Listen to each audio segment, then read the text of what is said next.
So let's get started. Bismillahirrahmanirrahim. I want to greet you all with the Islamic greeting. Assalamu alaikum wa rahmatullahi wa barakatuhu, which simply means peace be upon you. It's really good to see you guys here today. There seems to be a positive correlation with food and attendance, so I'll try to keep bringing food just so you guys can keep showing up. I'll be passing these out shortly. So let's get started.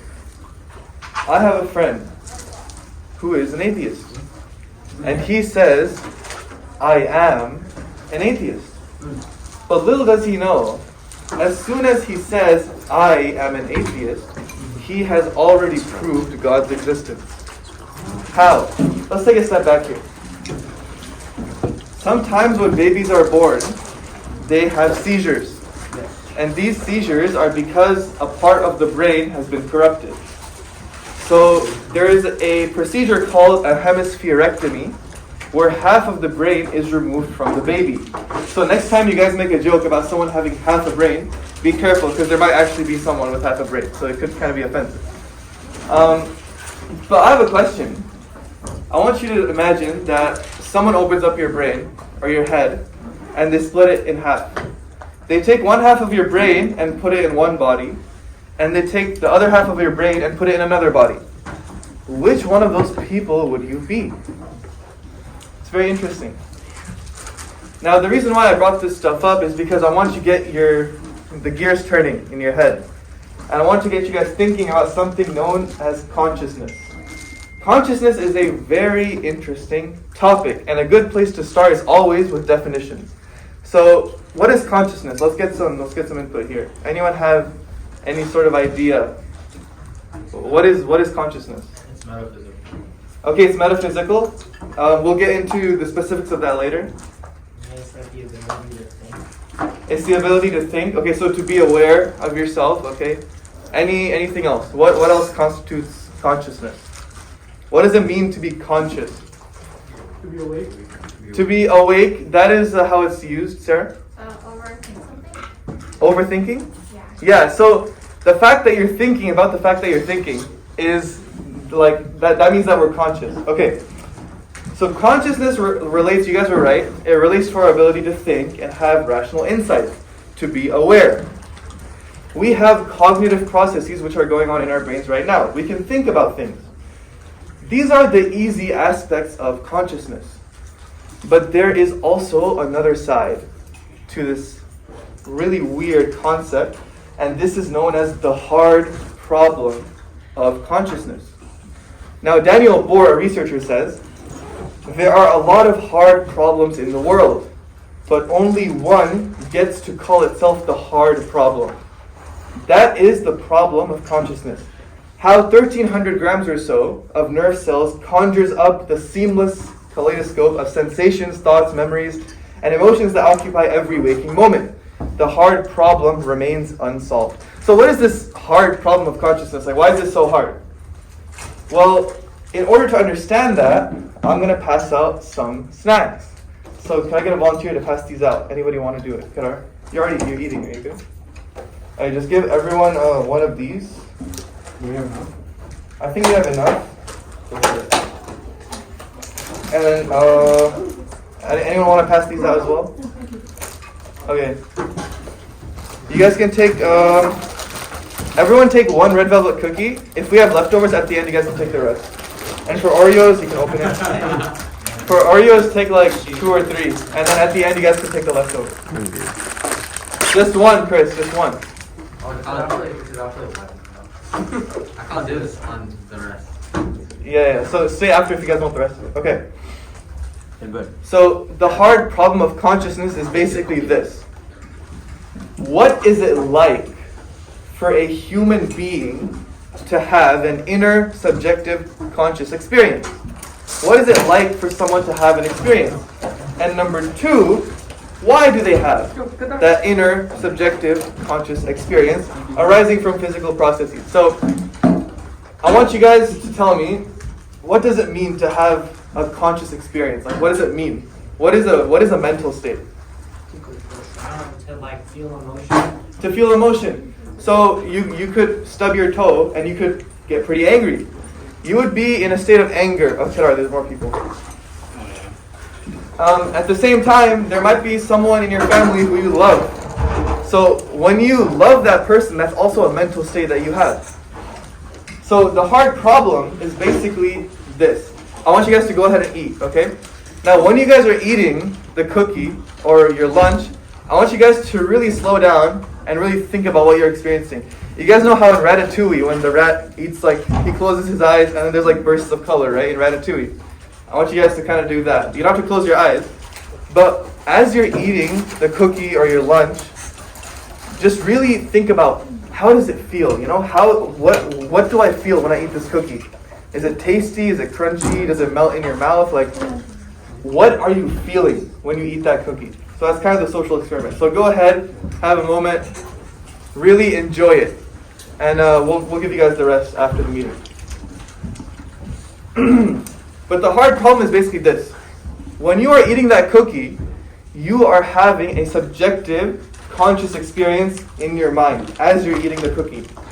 I will never know what it is like for you to eat that cookie. In the same way, you will never know what it's like for me. Now, yes, there's neuroscience, we can analyze the brain, we can see different things, but at the end of the day, nobody knows how it's like to be you.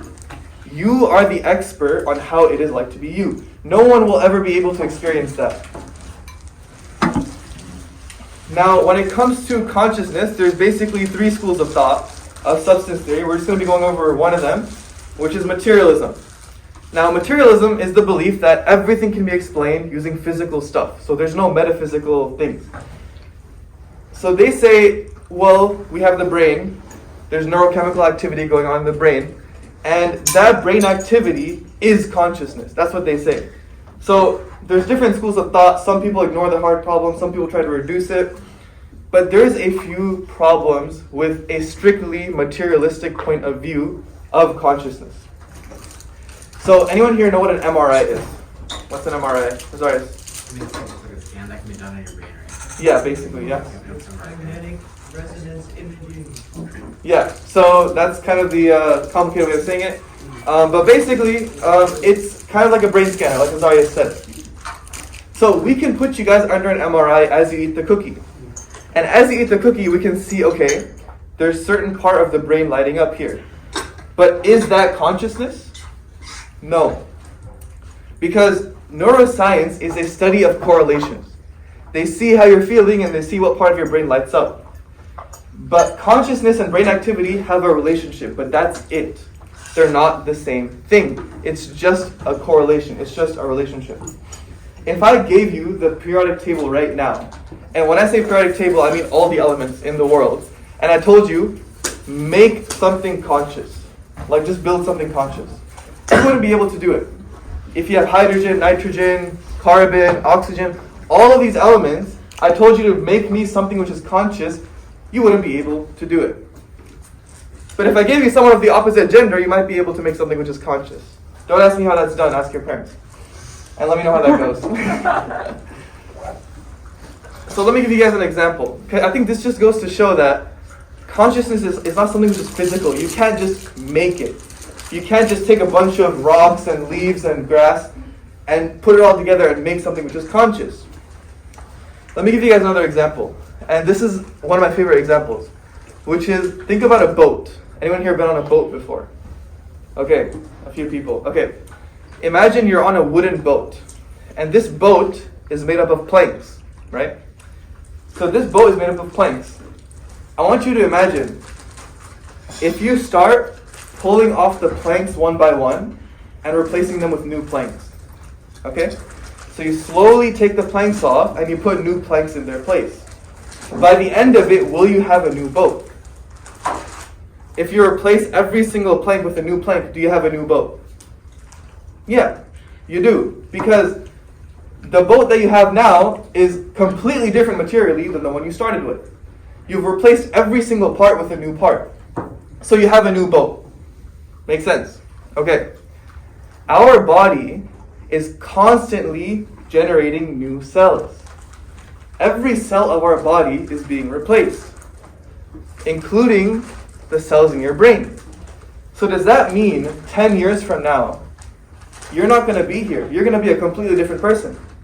Because materially, the stuff that makes you up right now is going to die off and be replaced. So you're not going to be the same person that you are today. You'll be a completely different person. You won't even exist, basically. They should give you a new passport, a new driver's license. Because every cell in your body has now been replaced. But obviously that's not true, because we're all going to grow up and we're still going to be ourselves. So if you don't have that external kind of conscious element, then what you end up with is you becoming a completely different person, which is obviously not true.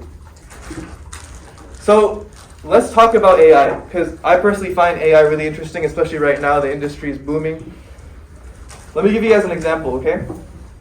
I want you to imagine I have a robot here. And let's say this robot is a copy of me. So it looks like me, it talks like me, it walks like me. It even has skin like me. Its eyes are the same color as me. It has dark hair, green eyes, brown skin. Tall, dark, handsome looks, everything. It has the full picture. And if you tell me to shoot a basketball, I'll shoot a basketball. No, bro, what the heck? And the robot will copy me exactly. So if you ask me a question, I'll reply. If you ask the robot a question, it'll say the same thing. For all intents and purposes, this robot is me. Like, you wouldn't be able to tell the difference. If me and this robot came up to you, you wouldn't be able to tell who's different, okay? Let me ask you guys something. I have this robot, just like me, completely identical. If you take a knife and you stab this robot, have you killed Zaid 2.0? Or have you damaged property?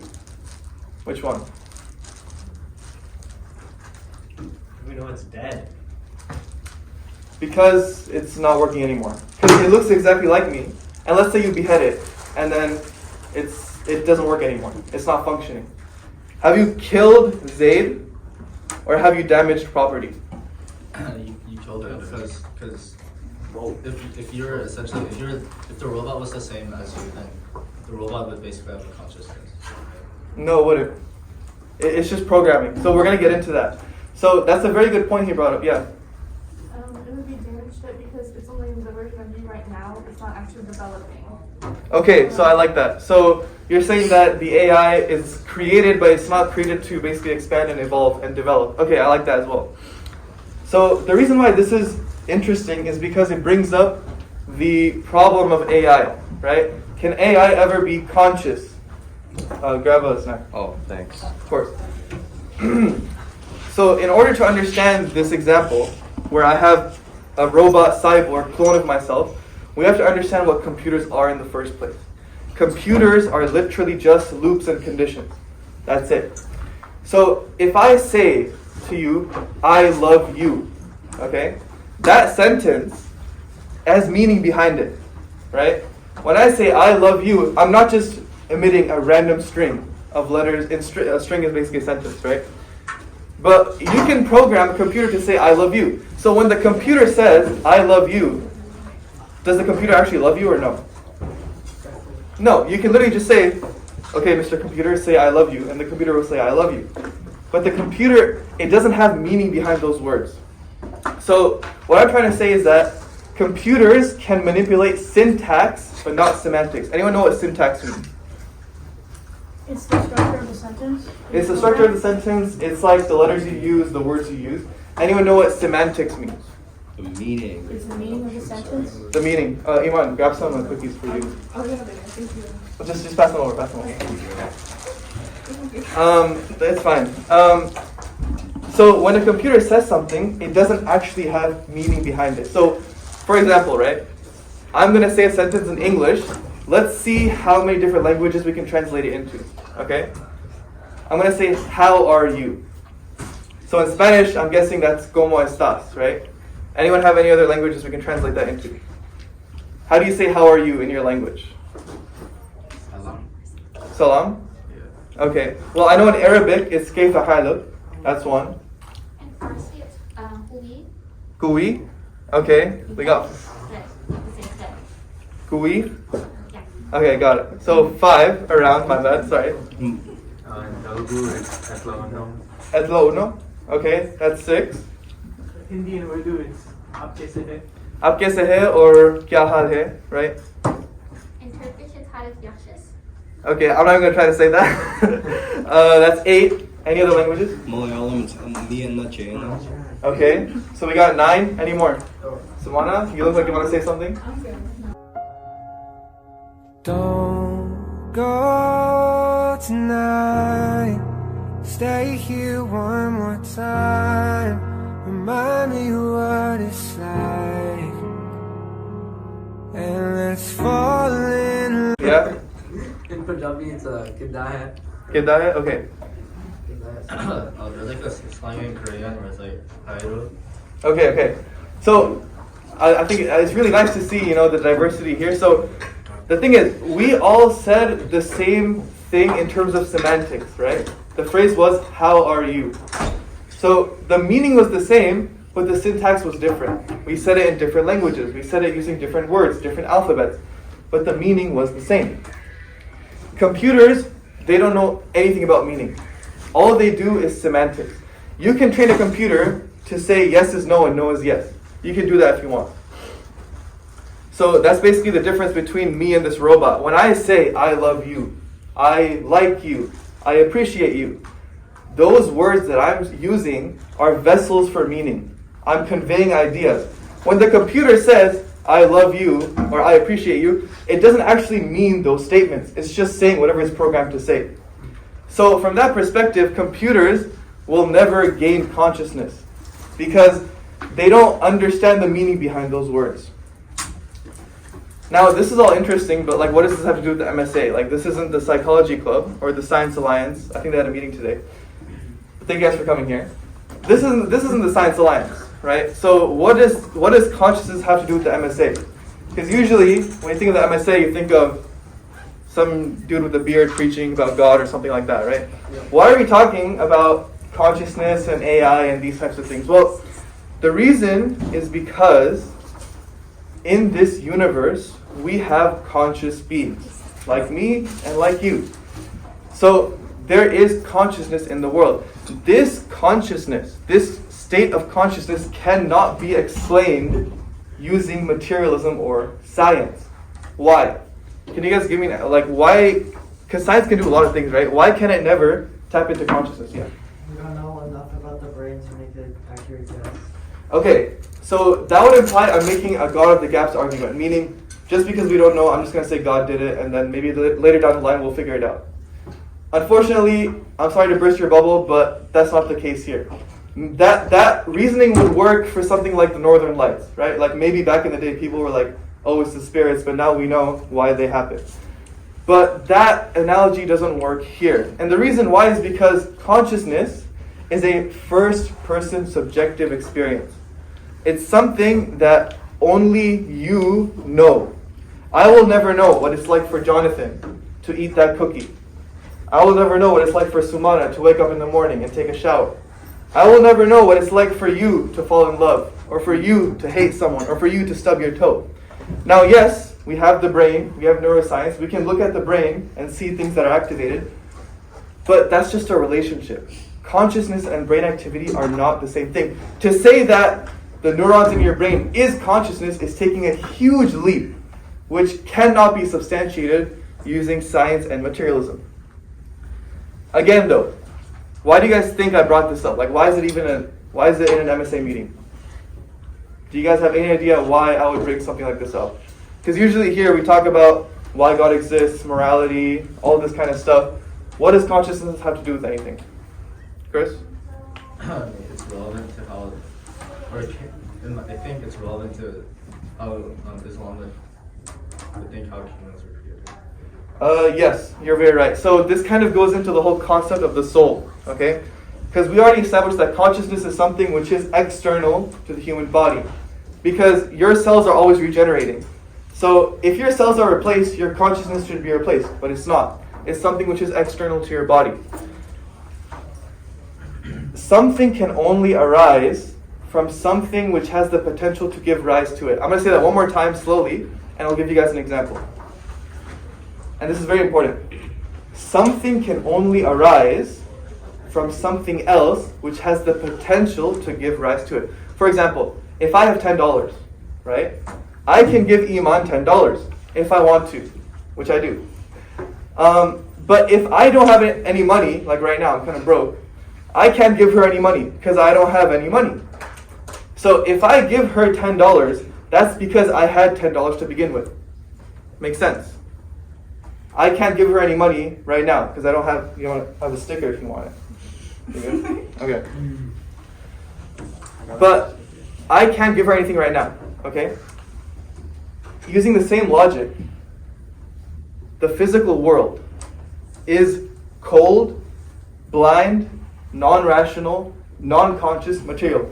This chair isn't thinking about anything right now, right? It didn't wake up this morning and think, man, another day. I hope that kid doesn't come sit on me again, right? It didn't think that. This physical stuff doesn't think. So to say that consciousness emerged from blind, physical, cold, material processes is absurd. How can consciousness emerge from something which doesn't have the potential to give rise to it? It doesn't make any sense. So the best explanation for the presence of conscious beings in the universe, because it's a fact that there is consciousness in the universe.